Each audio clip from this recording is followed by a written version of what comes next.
Hey you guys, welcome back to Fat History. If you're new here, it's where we talk about cool fat people throughout history. Fat people have always existed and done cool and interesting things. Their stories just never get told.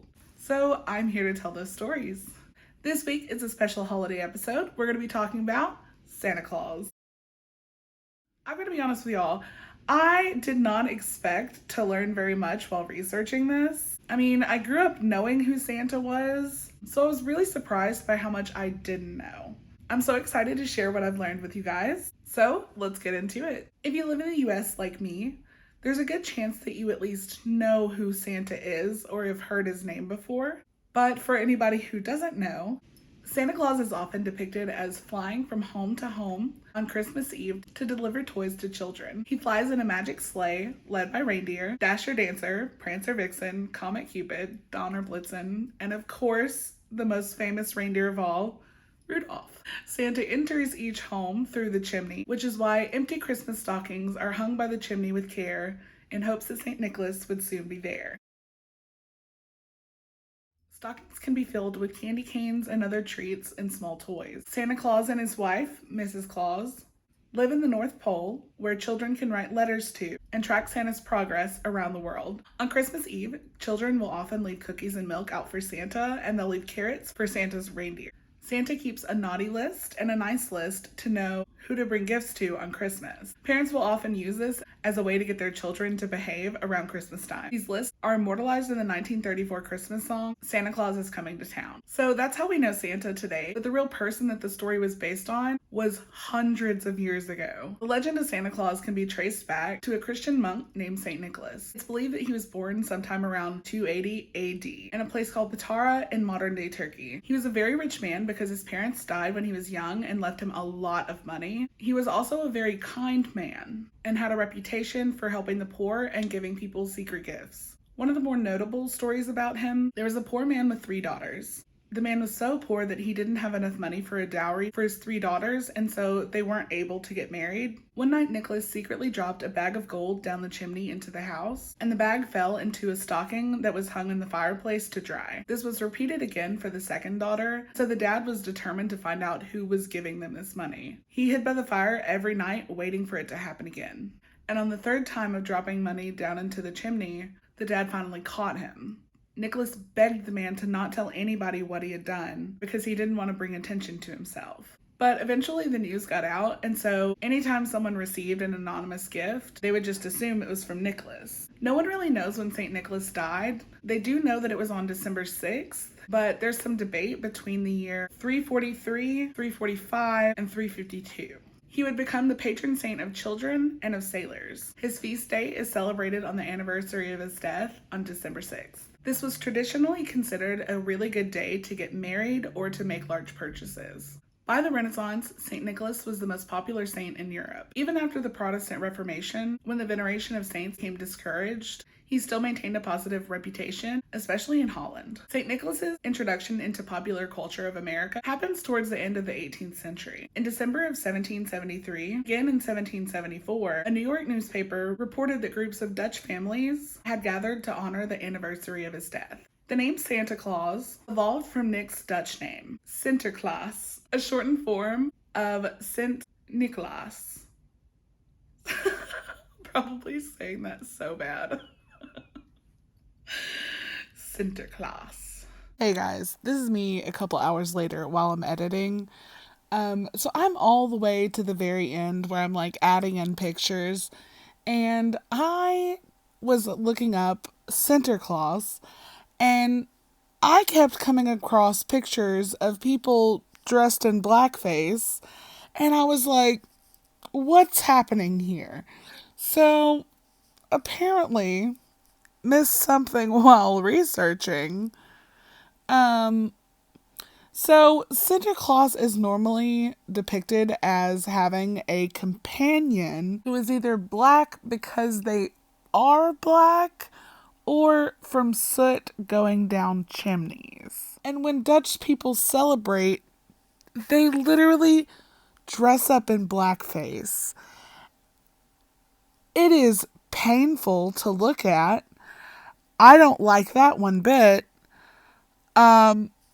I don't know how I missed this in my research. Obviously, I didn't do a good enough job. I felt like it would be weird to just not mention that. So, yeah. Anyways, back to the story.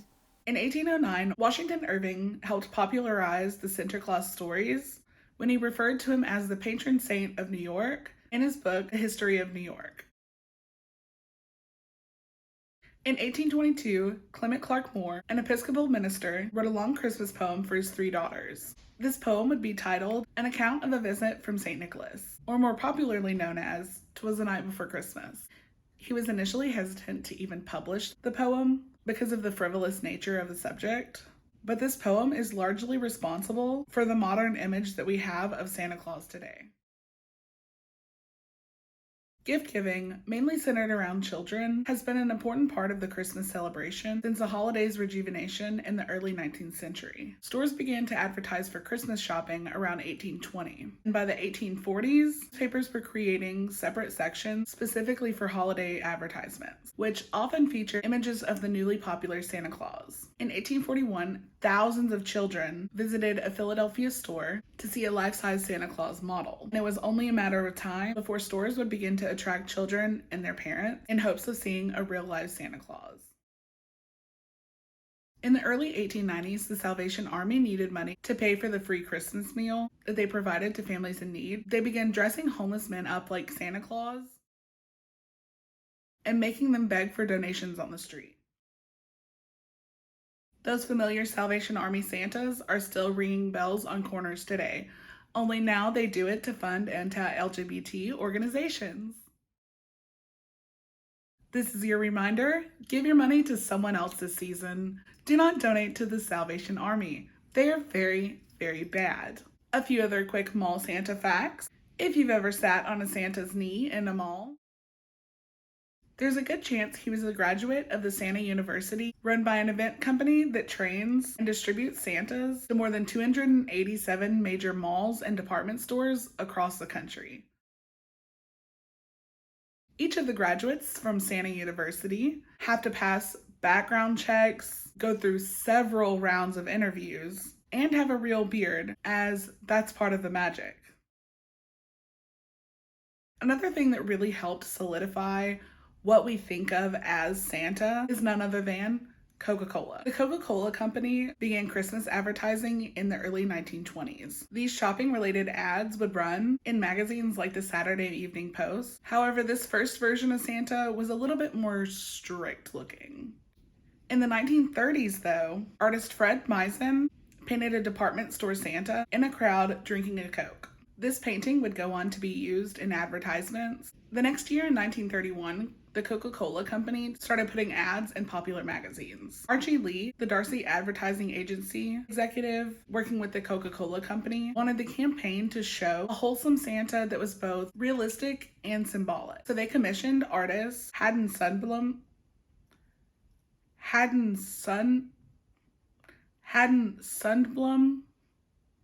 I'm not good with names, y'all. To develop the advertising image that depicted Santa himself and not somebody dressed up as Santa. For this version of Santa, they used 'Twas the Night Before Christmas as inspiration for the details. This version of Santa debuted in 1931. They showed him doing things like delivering toys, pausing to read a letter and drink a Coke, visiting with children who stayed up to greet him, and raiding the fridge of a number of homes.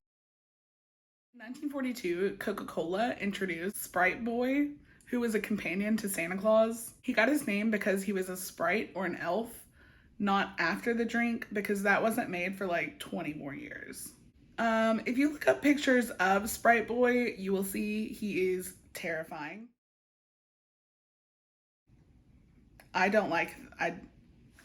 His character, however, did not catch on the same way. 18th century American is not the only St. Nicholas inspired gift giver to make an appearance around Christmas time. There are similar figures and Christmas traditions around the world.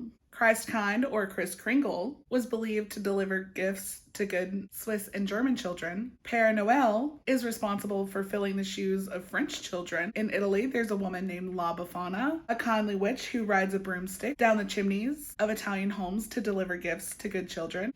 The modern equivalent of Santa in Iceland, Yule lads, who are based on Icelandic folklore. According to folklore, the Yule lads were sons of trolls who live in the mountains, descend from the mountains to play pranks and scare children who misbehave. They were also accompanied by the Yule cat, a beast who would eat children who did not receive new Christmas clothes. In modern Iceland, they're depicted as 13 men who travel across the country during Christmas time to give gifts to good children. Krampus is also a popular figure in Germany and is a companion to Santa Claus. According to German folklore, Krampus is depicted as a horned half-goat, half-demon. He also had a long forked tongue and would punish children who have been naughty. A big contrast to Santa, who brings gifts. And there's also a legendary Christmas figure in Scandinavia called Julepuki. If I'm pronouncing that wrong, I am so sorry. I'm so sorry. I tried to look it up. Julepuki?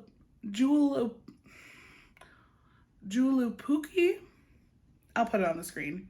It's a word that loosely translates to Yule goat. The legend tells of an old man with a long white beard who wears tight red leather pants, a red fur trimmed coat, travels on a sleigh pulled by reindeer, and goes to homes all over the country to deliver gifts to children. I think it's funny how like everyone has their own different version of Santa. I think it's just so cute. And that's gonna be it for today, guys. If this was your first time hearing this story, I'm so excited that I got to share it with you. I had a lot of fun learning about it myself. I want to know, what is your favorite Christmas movie and what's your favorite Christmas song? My favorite Christmas movie, I've got to go with The Grinch Stole Christmas. It's a classic. My favorite Christmas song has got to be Merry Christmas and Happy Holidays by NSYNC on the Home for Christmas album. Classic. All right, y'all. That's going to be it for today. I guess this is going to be our last episode for the year. So I will see you guys next year.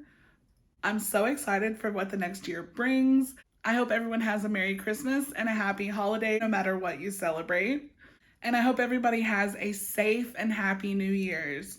I want to see all of your faces here next year. If you guys want to follow me on Instagram and TikTok, I'll have links to those as well. And until next time, bye!